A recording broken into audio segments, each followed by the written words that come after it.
오늘 우리에게 주시는 하나님의 말씀은 구약 성경 에스라 9장의 말씀입니다. 오늘 하루도 하나님만을 우리의 기업으로 삼는 복된 날 되시기를 축복합니다.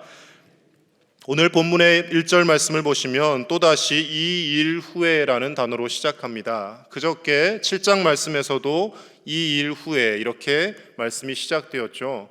이 일 후라고 이렇게 표현하는 것은 항상 하나님의 은혜로 어떤 큰 한 일을 업적을 이루고 난 후에 그리고 또 다른 무슨 큰 일이 펼쳐질 것을 예고하고 있는 것이죠. 하나님께서 우리에게 은혜를 주시고 감당하지 못할 일들을 하나님의 방법으로 해결하도록 인도하십니다. 그런데 하나님이 때때로 하나님의 은혜로 하늘의 위로로 우리에게 소망을 주시지만 우리를 훈련시키시는 방법은 항상 두 가지를 병행하십니다.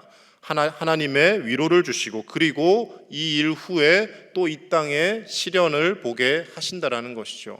그래서 평생 우리가 살아가는 삶의 모습이 계속 반복입니다.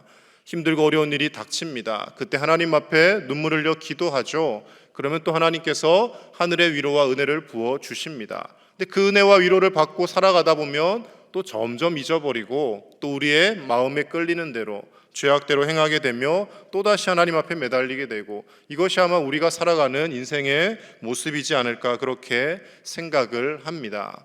7장 말씀에서 이 일 후라고 표현했던 것은 스룹바벨과 예수와 일행이 이제 1차 포로기환을 하지 않습니까? 그래서 성전을 완공합니다. 그리고 하나님 앞에서 유월절을 소박하게나마 지킵니다. 그 일 후에 이제 에스라가 율법을 가르치고 백성들을 신앙적으로 개혁해야겠다라고 결심하는 사건이 등장하게 되고 오늘 이 일 후라는 것은 이제 에스라가 약 1800명의 사람들을 이끌고 2차 포로기환을 합니다. 여기서 1800명이라는 것은 남자 수만 이야기하는 거죠. 이제 가족들 다 합치면 6000에서 한 8000명 된다라고 그렇게 추정을 합니다.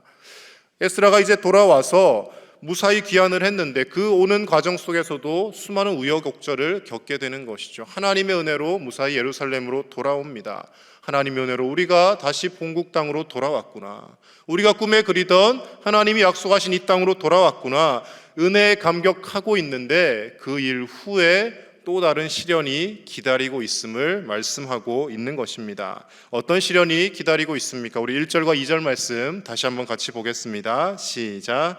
이 일 후에 방백들이 내게 나와 이르되 이스라엘 백성과 제사장들과 레위 사람들이 이 땅 백성들에게서 떠나지 아니하고 가나안 사람들과 헷 사람들과 브리스 사람들과 여부스 사람들과 암몬 사람들과 모압 사람들과 애굽 사람들과 아모리 사람들의 가증한 일을 행하여 그들의 딸을 맞이하여 아내와 며느리로 삼아 거룩한 자손이 그 지방 사람들과 서로 섞이게 하는데 방백들과 고관들이 이 죄에 더욱 으뜸이 되었다 하는지라. 아멘. 어떤 일이 펼쳐지고 있습니까? 돌아왔더니 여기에 남아있던 제사장들이나 레위 사람들이나 그리고 방백들이나 고관들이나 지도자라고 하는 사람들이 이 땅의 이방인들과 통혼을 하여서 하나님을 경외하는 신앙이 다 사라진 것은 물론이거니와 우상을 숭배하는 데 앞장서고 있더라는 것이죠. 여러분, 이 말씀을 오해하면 안 되는 것이요, 하나님께서 국제 결혼을, 해외 결혼을 하지 말라 이것을 말씀하시는 것이 아닙니다. 오늘날 우리도 다문화 사회에서 살지 않습니까? 국제 결혼을 얼마든지 할 수 있고요, 얼마든지 결혼을 자유롭게 할 수 있습니다. 말씀을 하고자 하는 본질은 하나님을 알지 못하는 가증한 우상들을 섬기는 사람들과 결혼함으로 인하여 하나님이 거룩하게 구별되어 세우신 하나님의 백성으로서의 모든 정체성을 다 잃어버렸다라는 거예요. 미국 사람과 결혼을 하든 베트남 사람과 결혼을 하든 태국 사람과 결혼을 하든 상관은 없습니다. 중요하지 않습니다. 그런데 그로 인하여 하나님을 떠나버리고 하나님을 섬기던 자들이 하나님을 잊어버리고 그 땅에 가증한 다른 우상들을 받아들이게 된다면 그것은 하나님 앞에서 하나님이 기뻐하시지 않는 행위가 되어진다는 것입니다. 에스라가 돌아와서 보니까 그 땅에 남아있던 지도자들이라고 하는 사람들이 그 땅을 어떻게 해서든지 다시 살리려고 애를 쓰는 것이 아니라 그들이 자신의 편의에 따라서 죄악과 모든 타락된 문명에 노출되어서 타락에 앞장서고 있는 모습을 발견하게 된 것입니다. 여러분, 로마가 거의 1000년 가까이의 그런 세월을 계속 이렇게 흘러오다가 멸망하지 않습니까? 근데 참 놀라운 것은요, 로마가 처음에는 예수님을 믿는 사람들을 박해했지만 그러나 나중에는 기독교 국가가 되어집니다. 기독교 국가가 되고 십자가를 선두에 세우고 하나님을 예배하는 나라인데 그 로마가 결국 망하게 됩니다. 왜 망했을까요? 로마가 겉보기에는 기독교를 표방하고 있지만 그 속은 다 썩어 문드러져 갔기 때문입니다.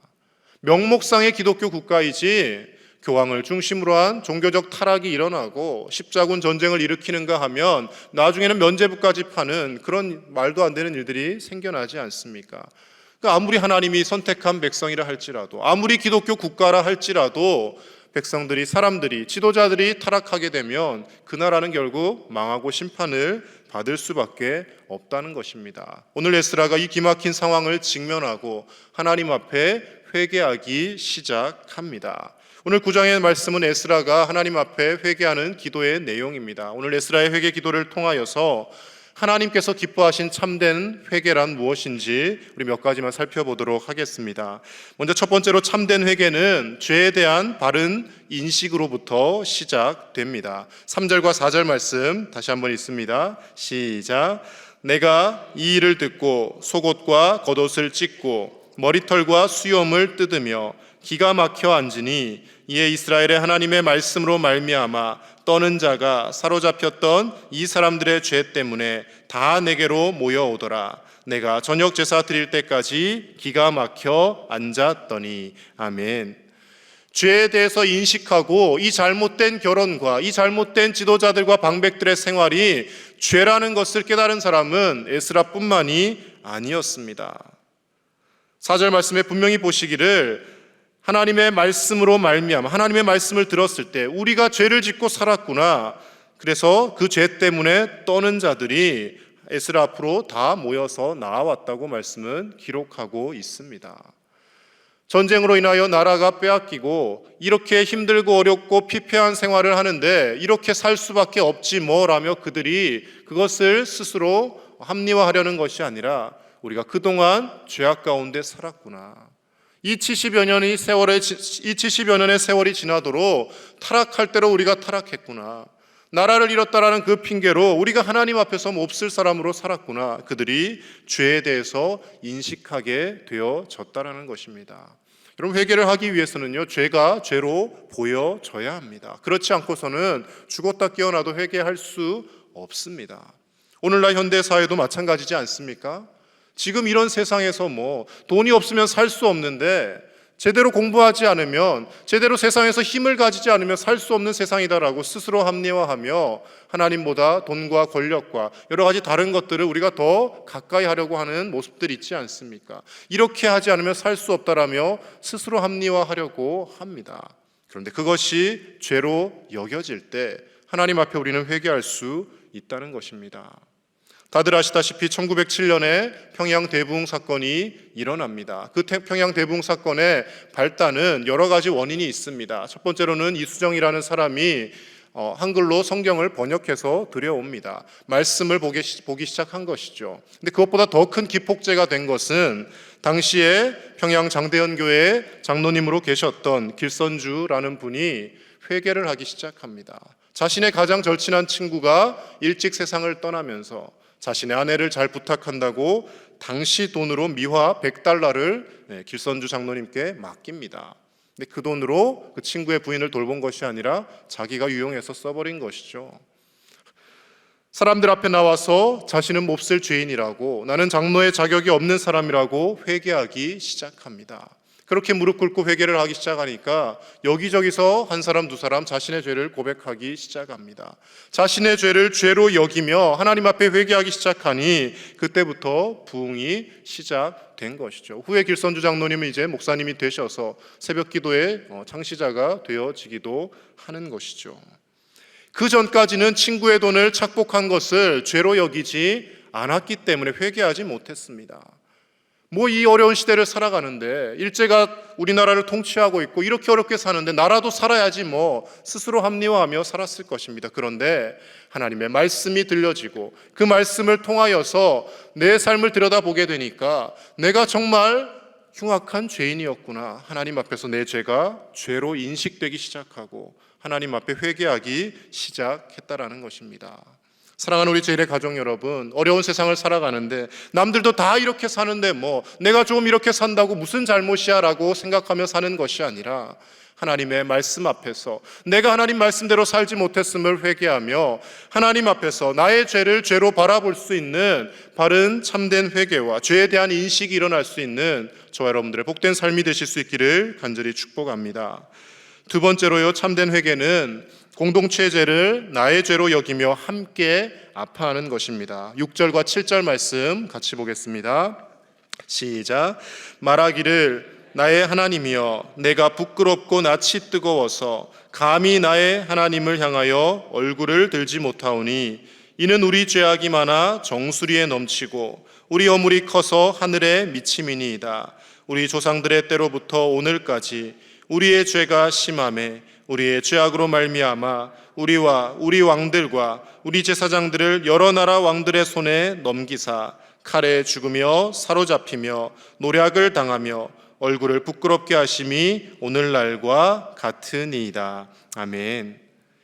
지금 에스라가 하나님 앞에 탄식하며 저녁까지 앉아 있다가 그리고 하나님 앞에 기도를 시작하는데 뭐라고 표현하고 있습니까? 내가 부끄럽고 낯이 뜨거워서 우리 죄악이 많아 정수리에 넘치고 우리 허물이 커서 하늘에 미침이니이다. 우리의 죄가 심함에 우리의 죄악으로 말미암아. 계속해서 내가, 우리라는 단어를 사용하고 있습니다.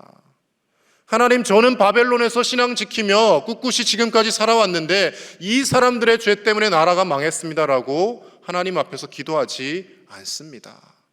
지도자들과 방백들이 그렇게 타락하고 있는 상황에서 우리의 죄라고, 나도 똑같은 죄인이라고 하나님 앞에서 공동체의 죄를 나의 죄로 여기며 회개하더라는 것이죠.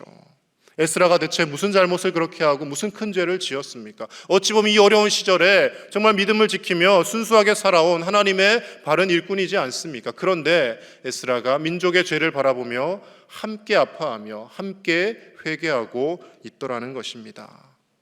우리는 어떤 큰일이 생겨났을 때 누군가를 탓하기를 좋아합니다. 문제가 발생하면 그 문제를 해결하고 어떻게 이 문제를 잘 앞으로 일어나지 않도록 방비할까를 생각하는 것이 아니라 누구의 잘못 때문에, 누가 전에 잘못해서 다 이 결과가 나왔습니다라고 핑계하며 탓하기를 좋아하죠.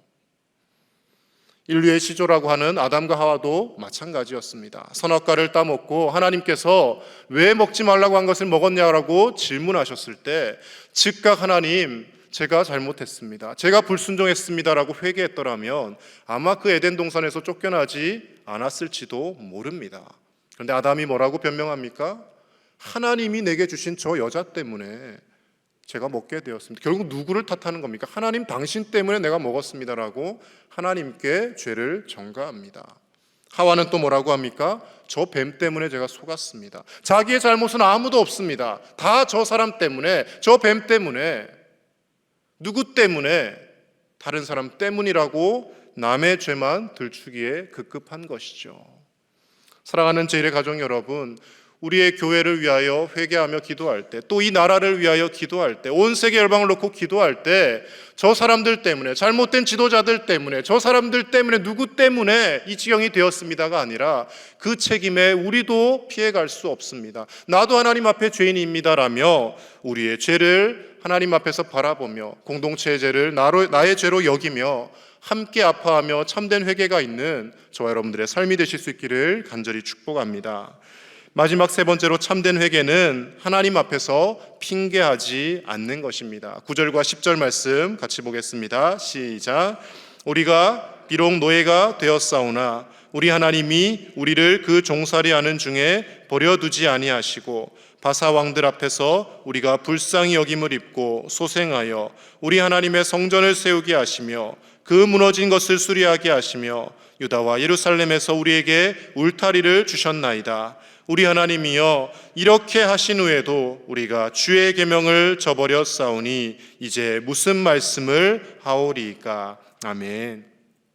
하나님께서 우리의 죄가대로 심판하셔서 아수르의 북이스라엘이 멸망하고 바벨론의 유다가 멸망하였습니다. 그런데 그 중에서도 하나님께서 다시 은혜를 베푸셔서 예레미야 선지자를 통하여 예언하신 대로 70년 후에 바벨론 포로 생활에서 돌아오게 하셨습니다.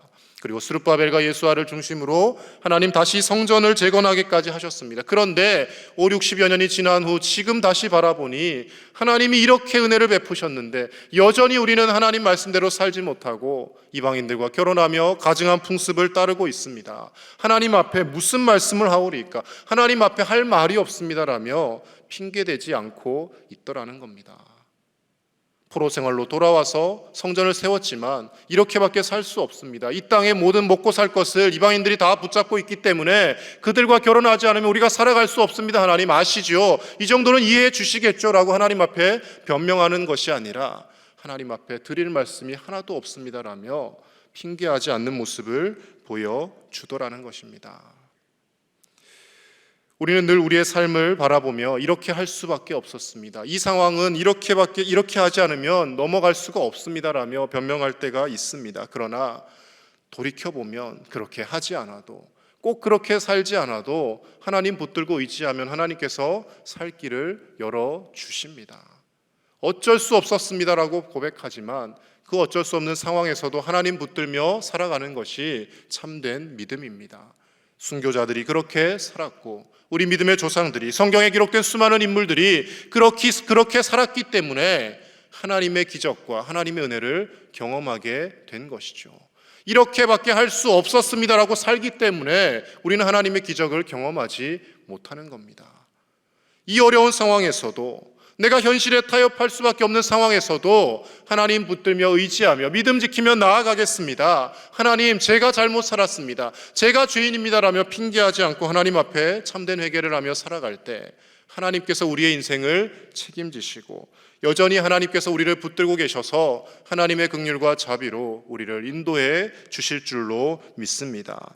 13절 말씀에 분명히 기록합니다. 우리의 악한 행실과 큰 죄보다도 우리의 죄악보다 형벌을 가볍게 하시고 이 와중에도 하나님께서 이렇게 은혜를 베푸셨다라고 에스라는 회개기도하는 가운데 하나님의 은혜를 찬양하고 있습니다. 우리의 죄악대로 하나님이 다 갚으셨다면 이 자리에 서 있는 저부터도 여기서 말씀을 전할 수 없는 자입니다. 하나님의 은혜로 오늘도 살아가고 있고 하나님께서 또 우리를 용서하시며 긍휼히 여겨주시기에 우리의 삶에는 여전히 소망이 있는 줄로 믿습니다. 그 하나님 앞에서 다른 사람의 죄를 바라보며 저 사람이 잘못했고 저 사람 때문에가 아니라 내 눈에 들어있는 들보를 먼저 바라보며 그것을 빼어내고 하나님 앞에서 내가 죄인이고 내가 하나님의 은혜와 긍휼이 필요한 존재입니다라며 고백하며 기도하는 이 귀한 새벽이 되시기를 우리 주 예수님의 이름으로 간절히 축복합니다. 함께 기도하겠습니다. 이 시간 함께 기도하실 때 죄를 죄로 여길 수 있는 죄에 대한 인식이 있게 하시고 하나님 앞에서 내 죄를 핑계대는 것이 아니라 하나님 앞에 참된 회개가 있는 우리의 삶이 되게 달라고 이 시간 함께 기도했으면 좋겠습니다. 그리고 영성주간 중에 계신 담임 목사님, 하나님께서 평안함 주셔서 또 평안한 안식과 쉼이 있는 시간 되게 달라고 기도해 주시고 여전히 수해로 인하여 고통 중인 많은 사람들이 있습니다. 이 와중에 또 여러 가지 사람들은 핑계댈 것을 찾기만 합니다. 누구를 탓하고 전임 정부를 탓하고 어떤 것을 핑계대는 것이 아니라 이 문제를 어떻게 해결해 갈 것인지를 잘 또 지혜를 모으고 또 이 나라의 어려움들을 잘 타개해 나갈 수 있는 우리 백성 국민들과 또 위정자들이 될 수 있도록 이 시간 함께 기도하며 나아가겠습니다. 하나님 아버지 감사합니다. 이 새벽도 아버지 하나님 우리를 불러주시고 하나님 앞에서 우리가 아버지 기도하며 우리의 죄를 들여다볼 수 있게 하시니 감사를 드립니다. 하나님 아버지 죄에 대한 인식이 있기를 원합니다. 죄를 짓고 살아가면서도 이렇게밖에 할 수 없었다라고 하나님 앞에 핑계하는 인생이 아니라 하나님 앞에 내가 죄인입니다. 내가 더 기도하지 못했습니다. 내가 말씀대로 더 살지 못했습니다. 나 나 때문에, 우리의 죄악 때문에 우리 공동체가, 내가 살아가는 삶의 자리들이 하나님의 은혜가 임하지 못합니다라고 회개할 수 있는 우리의 삶이 되어지게 하여 주시옵소서. 기선주 장로님의 아버지 하나님, 그 놀라운 용기를, 회개할 수 있는 용기를 우리도 배우게 하여 주시고, 아버지 하나님, 내 죄를 숨기며 내가 핑계대게 급급한 인생이 아니라 나의 잘못을 인정하며 내가 먼저 하나님 앞에서 먼저 회개하게 하여 주시고, 그로 인하여 낮아지고 겸손한 우리의 모습 가운데 하나님의 일하심이 나타나게 하여 주시옵소서. 아버지 하나님, 삶에서 여러 가지 앞이 보이지 않는 상황이라 할지라도 그 순간에도 하나님의 말씀 붙들고 승리하며 살아가는 우리의 삶이 되어지기를 원합니다. 세상의 현실에 타협하지 않게 하여 주시고, 말씀을 붙들고 신앙의 순수함을 지키며 살아가는 우리 제1의 모든 가족들 다 되어지게 하여 주시옵소서. 영성주간 중에 계신 담임 목사님, 아버지 하나님 붙잡아 주셔서 평안한 길로 인도하여 주시며, 하나님이 주시는 참된 회복과 힘이 있게 하여 주시고, 후반기에 남은 목회도 잘 감당할 수 있도록 주께서 은혜 위에 은혜를 더하여 주시옵소서. 수해로 고통받고 또 아버지 하나님, 건물의 붕괴의 위험으로 인하여 고통 중에 있는 수많은 사람들이 있습니다. 아버지 하나님, 불쌍히 여겨주시고 이 나라가 정직한 나라 되어지게 하여 주시고, 아버지 하나님, 하나님이 주시는 정직함으로 이 나라가 다스려지며 또 모든 국민들이 평안하게 잘 살아갈 수 있는 아름다운 나라가 되어질 수 있도록 주여 도와주시옵소서. 누군가를 희생양 삼고 핑계하기에 급급한 삶이 아니라 하나님, 위정자들을 불쌍히 여겨주시고, 아버지 하나님, 우리를 불쌍히 여겨주셔서 하나님 보시기에 아름다운 나라, 하나님의 나라가 이 땅 가운데 이루어질 수 있도록 주여 역사하여 주시옵소서. 아버지 주시옵소서. 하나님 아버지, 이 새벽도 깨어서 하나님의 말씀으로 우리의 죄를 들여다보게 하시니 감사를 드립니다. 하루하루 삶을 살아가면서 내 죄를 보지 못하고 하나님 앞에서 다른 사람을 탓하며 나의 환경을 탓하며 살아왔던 우리의 삶을 회개합니다. 어떠한 어려움이 있다 할지라도 말씀 붙들며 신앙의 순수함을 지키며 살아갈 수 있는 우리 모든 제1의 가족들이 다 되게 하여 주시고, 내 힘으로 해결할 수 없는 일들이 펼쳐지고 내 힘으로 감당할 수 없는 상황 가운데 하나님을 붙드는 것이 참된 믿음임을 깨닫고 살게 하여 주시옵소서. 그때 하나님께서 역사하시고 우리의 삶 가운데 살아계신 하나님이 나타나 보일 줄로 믿습니다. 아버지 하나님, 연약한 우리의 삶을 통하여 예수 그리스도가 드러나게 하시고 우리와 함께 하시는 아버지 하나님이 드러나는 복된 인생 되어지게 하여 주시옵소서. 기선주 장로님의 그 놀라운 용기 있는 회개의 모습을 본받게 하여 주시고, 우리가 하나님 앞에 죄인임을 고백하며 다른 사람의 눈에 있는 티를 빼내려 하기보다는 내 눈에 들보를 먼저 바라볼 수 있는 참된 믿음의 삶을 살게 하여 주시옵소서. 영성주간 중에 계신 담임 목사님, 주님께서 동행하시고 붙잡아 주셔서 평안한 시간 되게 하여 주시며, 하나님이 주시는 참된 회복과 쉼이 있는 귀한 시간 되어지게 하셔서 남은 후반기 목회도 강건하게 감당하실 수 있도록 지혜와 명철과 성령의 충만함으로 채워 주시옵소서. 수해로 고통받고 건물의 붕괴의 위험으로 인하여 고통 중에 있는 이 나라 백성들을 불쌍히 여겨주시고, 누구를 탓하며 다른 사람들의 희생양 삼으려 하는 것이 아니라 이 일들을 어떻게 해결해 나갈지 지혜를 모으고 하나님 앞에 겸손하게 정직하게 정치해 나갈 수 있는 위정자들이 되게 하시며 우리 모든 국민들이 되어지게 하여 주시옵소서.